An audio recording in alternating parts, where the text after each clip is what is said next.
Hi, I'm Kimberly. And I'm Jocelyn. From Fat Quarter Shop. And it's so Emma. And we're here today to talk about the Deck-ade the Halls Quilt Along.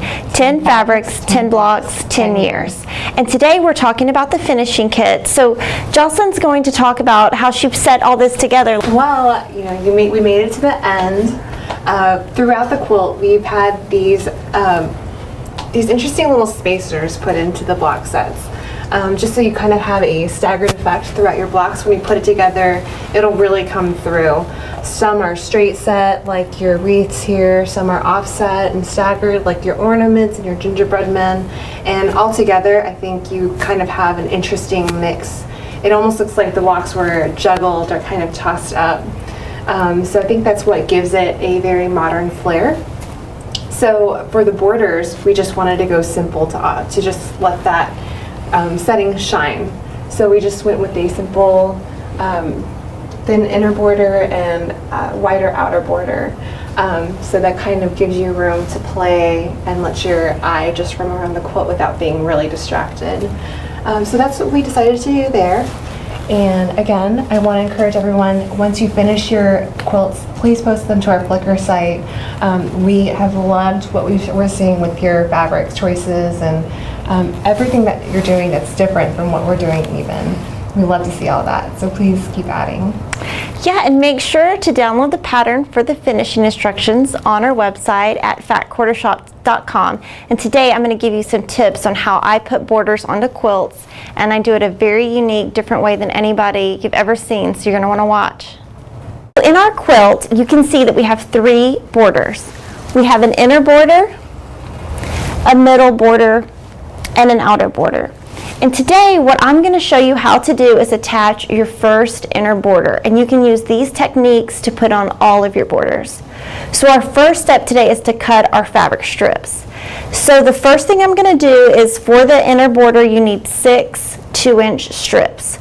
So the first thing that I do is I iron my fabric. I use starch when I iron, and I'm going to line up my ruler to trim the edge exactly on this line so that I've got a clean cut that's exactly straight. So I'm going to cut, and I'm going to flip my fabric, being very careful so that it does not get uneven, just like that. And I need to cut 6 2-inch strips. So the first thing I'm going to do is I'm going to line up the left side of my ruler and the bottom side with the fold. This is the fold. And I'm going to cut my 6-inch cut first, and then I'm going to subcut back. And I learned this from Billy Lauder, and this is how I do my borders. So I'm going to do that cut. I'm going to move to 4-inch. And again, I'm going to line up the left and the fold so I know that everything is straight. I'm always very careful and very slow when cutting. I'm going to go into the 2-inch marker now. Line up and line up.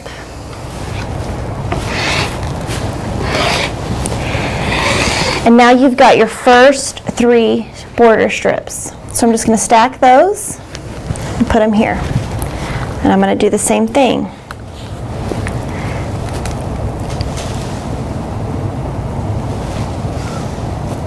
I'm going to line up my left and my end and trim. You always want to leave your rotary cutter in. You never want to leave it out. And when I'm done cutting all my strips, since I'm done and leaving the table, I'm going to lock my rotary cutter. I have 4 children at home, and I always lock my rotary cutter in case they come in the room when I'm sleeping, because it has happened. So now I'm going to have 6 strips. I'm going to go ahead and get the rest of my fabric out of the way, and I'm going to show you how you're going to join your seams together. The first thing I'm going to do is on this end where your selvage is, I'm going to line these up and I'm going to cut them. I'm going to line them up perfectly. and I'm going to cut them so that when I line up everything, I've got a straight edge. I'm going to go in a little bit, maybe an inch, inch and a quarter, so that all of your salvage is off. Once I cut, I go through every single piece and make sure all the salvage is off. And if not, I go in and cut a little bit more. I'm going to use my fabric bucket. And I'm going to do the same thing. You just want to make sure when you line up these strips, they're perfect. Because cutting is really important to be accurate. Your quilts will turn out a lot better if you're accurate. Okay, do this. And again, I'm going to lock my rotary blade. Now I'm going to show you how you're going to join your strips together before you go to the sewing table. Because what we're going to do is we're going to sew all 6 strips end to end on the diagonal, and then we're going to subcut those and attach them to the quilt. So I've got a few tips here. You're going to lay your first one out, and you're going to lay your second one on top. And I do not sew like this because you can't see your fabric. I sew a little bit in. I'm going to pin twice so it does not move. I'm going to use my 1/2-inch ruler and draw the line. Now what this does is when you're sewing, you can see this end, so you know exactly where you're going. You're going to sew end to end, directly on the line. And what you're going to do is you're going to take your scissors, cut up, across, 1/4 inch, and you're going to take this to your ironing table and you're going to press open. The only time I ever press open is on borders and binding. You're going to press open so when you attach this, you've got a very flat seam. Now what I want you to do is keep doing this and sew all your strips together, and we're going to be back next and show you how to attach these to your quilt. So now we've sewn all of our strips together and you've just got a big long strip, and I'm going to show you how I do my borders and how I mark them. Now I just want to say I do this very different, so it might not be the way that you do it, but if you try it once you might just love it. So again, like I said, I pressed all of the seams open so it's very flat, and when you attach it, it's not going to have a bulky seam. And what I'm going to do is I'm going to lay out on the table. This is the only time I ever use the mat to mark is for borders. I never use the lines on the mat for cutting, only rulers. But when you're doing borders, there's no ruler that's 56 inches wide, so you kind of have to go with the mat. So we have to measure 2 that are 56.5 inch wide and 2 that are 50.5 inch wide.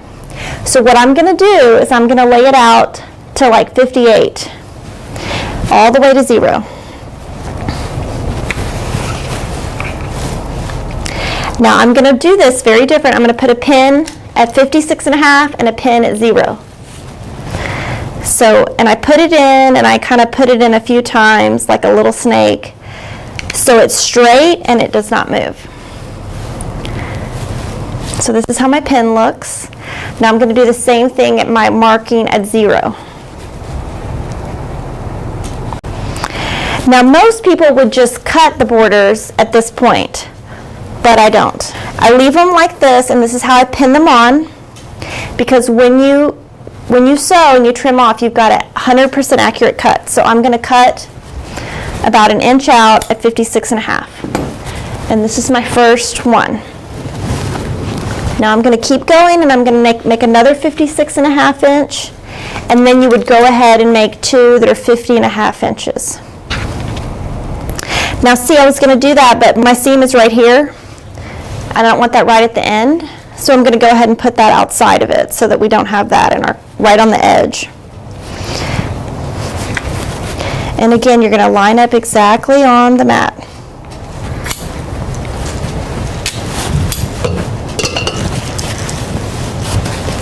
Okay, So I just usually kind of roll these up and just set them to the side so they don't get wrinkled. Now what I'm going to do is I'm going to show you how to attach your very first border, and that's all you really need to know. You're just going to repeat your step. And what I do is I always go by the measurement in the pattern.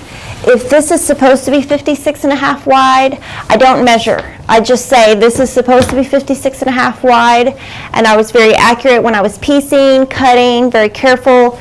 So I go with 56.5 wide. I go exactly with what our pattern says. I don't measure and take averages. Now what you're going to do is you're going to place this on the quilt. I'm going to line up first the very end exactly, and I'm going to pin right a few times right up to it. I'm going to go all the way to the other end and do the same thing.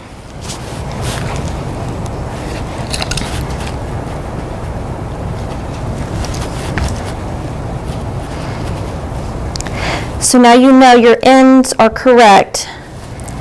And I've got a nice flat surface, and I'm just going to tug it like that. And now look, it perfectly matches, and I'm going to pin.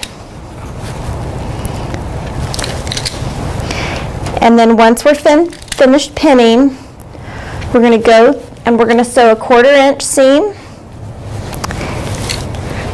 And I'm going to show you how you cut your border off once you get this on. So let's get to sewing now. Okay, so now we've got everything pinned. What I like to do is kind of pull it together like this. Just bring it over. Now what you want to do is, see, I've got this extra tail. Start way out at the end. Don't start at the beginning. That way you kind of lock in your border.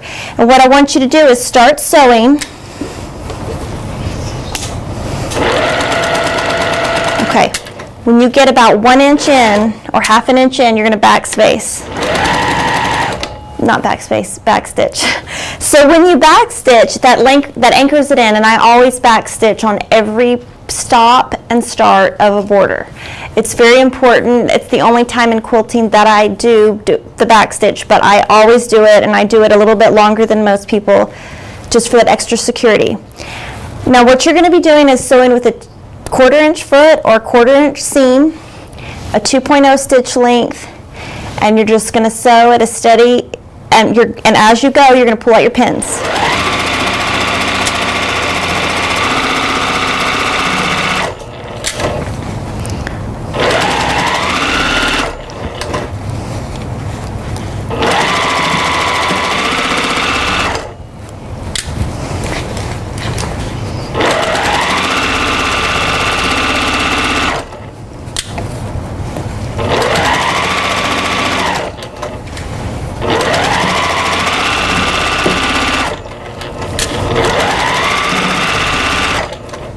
Now we're getting to the end. And what you're going to do is you're going to backstitch again, but I'm going to come all the way off the seam, backstitch, and go all the way off the seam again and show you.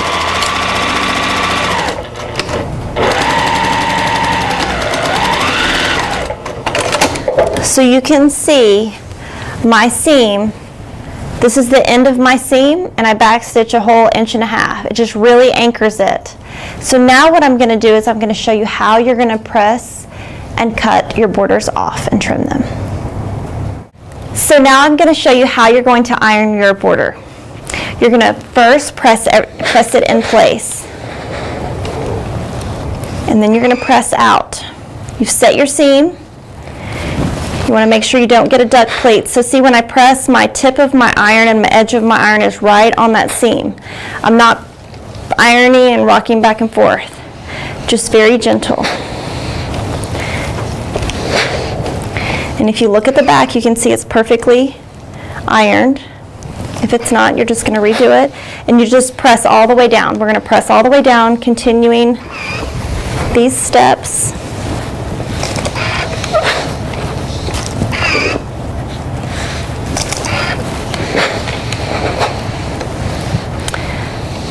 So now you've got that pressed perfectly, and now we're going to show you how we're going to trim off our edges. So now we've attached our borders, and we started with our pin, and we know that it's accurate. And now we're going to trim it. And so sometimes if you cut your border or trim your border exactly what it's supposed to be before you get it on, your border might be a little bit crooked. So what I'm going to do is I'm going to line up my ruler on the right end of the quilt and right on the seam, so you know you're at a perfect angle. And you're going to just trim. And that's it. So putting on your borders is really just as simple as that.